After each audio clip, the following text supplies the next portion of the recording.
एक बार की बात है। एक लड़का स्कूल की छुट्टियों में अपने दादा से मिलने गांव गया। वो अपने दादाजी के साथ गांव घूमता और खेतों में काम करने के लिए भी जाता।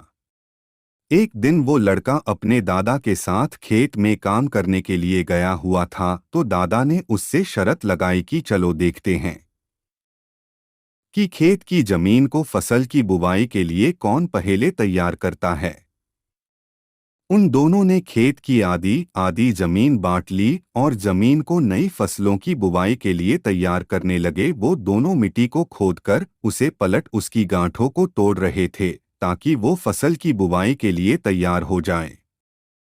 दादाजी, जिनकी उम्र 65 साल की थी, वो बिना रुके और बिना किसी शिकायत के अपना काम कर रहे थे। लेकिन वो लड़का, जिसकी उम्र 17 साल थी, वो अपने काम में बहुत शिकायत कर रहा था। बार बार रुककर आराम कर रहा था और कह रहा था कि कितना मुश्किल काम है, लेकिन उसके दादाजी बिना रुके और बिना थके काम कर रहे थे।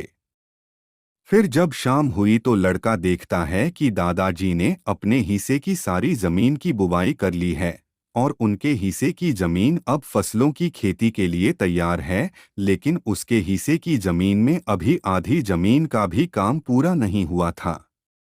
दादाजी ने जवाब दिया कि जब भी हम सोचते हैं कि काम कितना मुश्किल है या फिर अभी कितना काम पड़ा, हमारा मन बहाने बनाने लगता है। इन सभी बातों के बारे में सोचना ही हमारे काम को और ज्यादा मुश्किल बना देता है। इसलिए समझदारी इसमें ही है कि हमें अपने तय किए हुए काम के बारे में ज्यादा सोचना नहीं चाहिए और उस काम को करते रहना चाहिए। इस कहानी से हमें ये सीख मिलती है, यदि हम तय किए हुए काम के बारे में ज्यादा सोचते हैं तो वो काम हमें बहुत ज्यादा कठिन लगने लगता है। इसलिए हमें अपने काम के बारे में ज्यादा सोचना नहीं चाहिए, बल्कि उसे शुरू करके खत्म करना चाहिए।